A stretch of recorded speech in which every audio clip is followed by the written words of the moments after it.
Dzień dobry! Czy wiecie, że w pracy operatora kamery bardzo ważne jest nie tylko trzymać kadr na dany obiekt, ale również ostrość.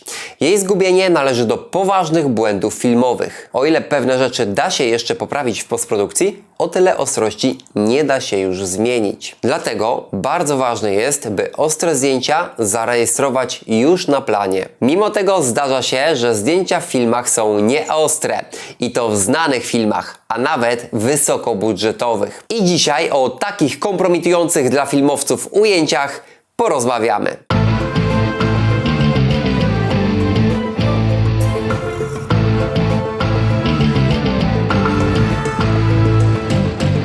Zacznę od wyjaśnienia, o co chodzi z ostrością w filmie. W świecie filmowym ostrość ustawia się prawie zawsze manualnie i robią to operatorzy kamer albo ostrzyciele, czyli osoby niezależnie pracujące od operatorów. Ich zadaniem jest ostrzyć obiekt, który jest ważny dla kompozycji ujęcia. Zmieniając ostrość kompozycji kadru za pomocą pierścienia obiektywu, możemy wskazać postać lub rekwizyt, na którym widz ma skupić swoją uwagę. Wówczas inne elementy kadru mogą być rozmyte. Ostrość w kompozycji jest ważna, bo ona kieruje uwagę widza na to, co chce pokazać w danym ujęciu reżyser. Gdy oglądamy film, nie zastanawiamy się nad ostrością, bo wydaje się dla nas naturalne, że nasz bohater lub rekwizyt, jaki trzyma w ręku, jest dobrze widoczny, czyli ostry. A co, jeśli operator czy ostrzyciel popełnią błąd i nie ustawią ostrości na postaci? Tak, zawodowcy potrafią zgubić ostrość, zarówno kiedyś, jak i dziś.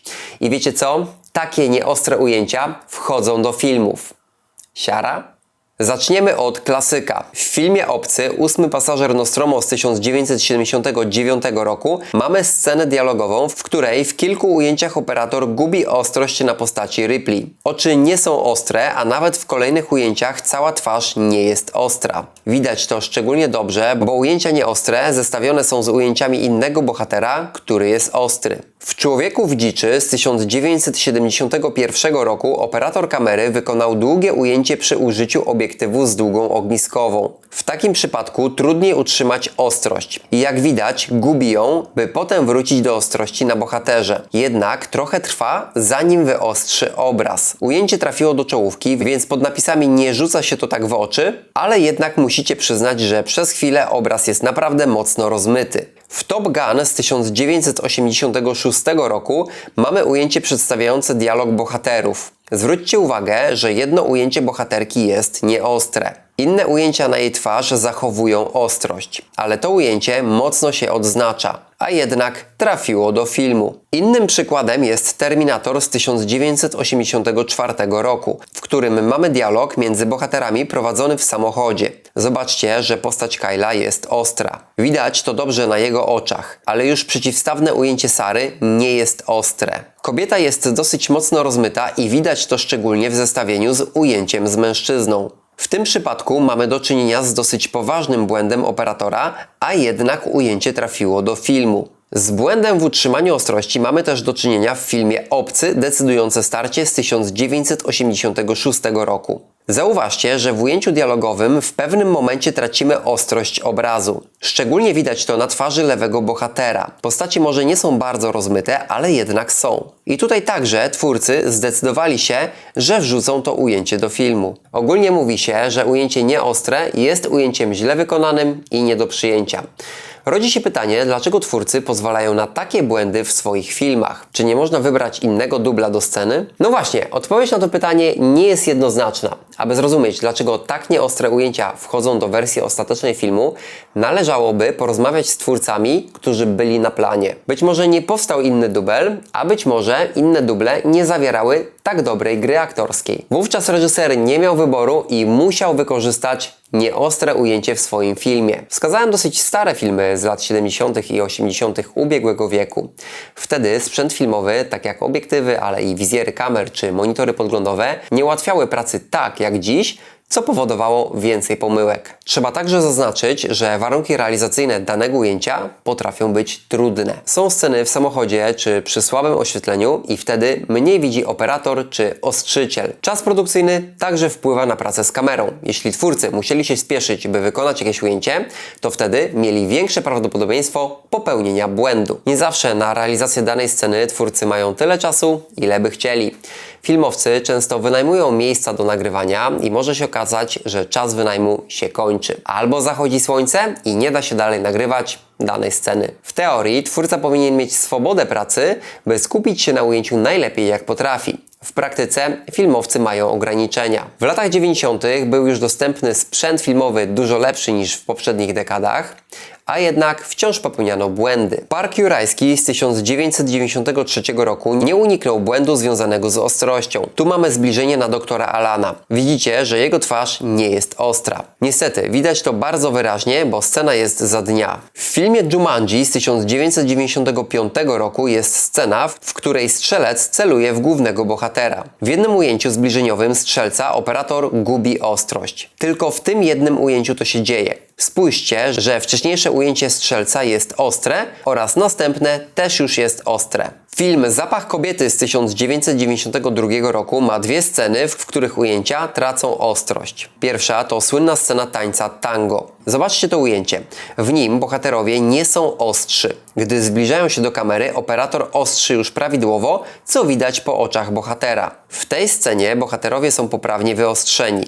Spójrzcie na blik w ich oczach. Twarze są ostre. Dopiero w tym ujęciu operator stracił ostrość. W kolejnym ujęciu na chłopaka także. I dopiero w trzecim ustawia ostrość na niego, chociaż i jeszcze nie do końca. W filmie Rodzina Adamsów 2 z 1993 roku w scenie dialogowej operator nie wyostrzył poprawnie na twarzy Gomeza w 3 ujęciach zbliżeniowych. Sytuację ratuje trochę mrok, a jak chcecie dowiedzieć się, dlaczego Rodzina Adamsów z lat 90. tak spodobała się widzom, to obejrzyjcie mój odcinek na ten temat. Dzień próby z 2001 roku to film, o którym mówiłem na moim kanale, bo jest tego warty. Obejrzyjcie w wolnej chwili. Tu mamy scenę, w której ostrość przechodzi z bohatera na innego bohatera, w tym wypadku chłopca. Zmiana ostrości jest, ale chłopak nie jest ostry. Jak przyjrzymy się dokładnie, to zauważymy, że operator poprawił ostrzenie i chłopiec jest trochę ostrzejszy, ale to jeszcze nie jest pełna ostrość, jaką można było uzyskać. Z kolei w tej scenie mamy sytuację, w której ostrzyciel gubi ostrość na twarzy tego bohatera. Jak porównamy początek i koniec ujęcia, to zobaczymy to dokładnie. Film Nikomu ani słowa z 2001 roku w czołówce zawiera ujęcia bohatera i nie są one ostre. Nocny pejzaż oraz ruch samochodu powodują, że widz nie zwróci raczej na to uwagi. W tym ujęciu również mamy twarz bohatera i również nie jest ona ostra. Jednak nie jest to tak widoczne jak wcześniej. Bad Boys z 1995 roku pojawił się na moim kanale, więc koniecznie obejrzyjcie odcinek, w którym porównuję ten film do wideoklipu. W tym filmie znalazłem kilka przykładów zgubienia ostrości obrazu. Tutaj na przykład widać to przez chwilę. Twarze bohaterów są przez chwilę nieostre. Pokazując twarz bohatera, zazwyczaj ostrzy się na oczy, aby widz na nich się skupił i dzięki temu słuchał tego, co mówi bohater. Oczy w ludzkiej twarzy są ważne nie tylko w życiu, ale i na filmie. Tu jak się przyjrzycie, to zobaczycie, że oczy bohatera nie są ostre. Kamufluje to trochę ciemna kompozycja. Podobnie w tym zbliżeniu twarzy bohatera. Mamy lekkie rozmycie obrazu. Podobnie jest w drugiej części Bad Boys 2 z 2003 roku. Tu mamy ujęcie na bohatera i jak widać twarz nie jest ostra. Ostrość jest tutaj ustawiona na jego ramionach. W kolejnym ujęciu operator wyostrzył już na oczy. W tej scenie dialogowej jeden z bohaterów nie jest ostry. Dobrze widać to oczywiście na oczach. Właściwie przez całą scenę wszystkie ujęcia z nim są nieostre. Film Gladiator z 2000 roku również zawiera ujęcia bohatera, którego operator nie wyostrzył. Na tym zbliżeniu widać, że cała postać jest nieostra i to mocno. Jak widzicie, lata 90.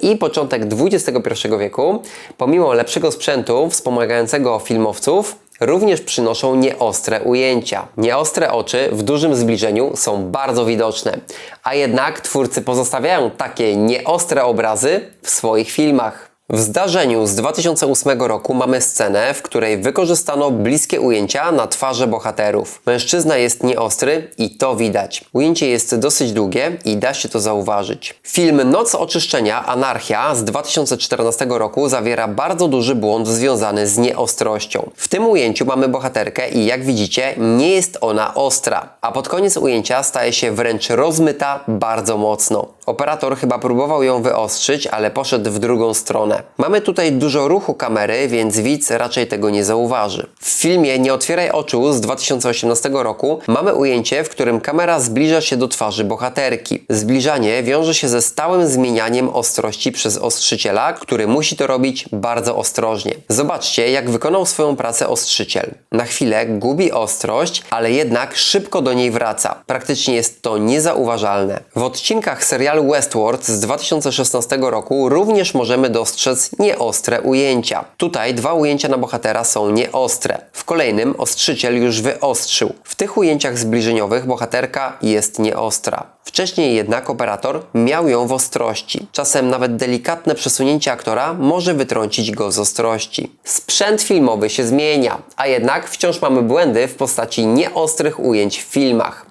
W filmach wysokobudżetowych dodam. Jak to jest z produkcją filmową? Nie da się kręcić tak, by wszystkie ujęcia były ostre? Pamiętajcie, że dla reżysera bardziej liczy się aktor i to, jak w danej chwili przedstawił swoją postać, niż operator, który na chwilę zgubił ostrość. W praktyce przeciętny widz nie zauważy braku ostrości.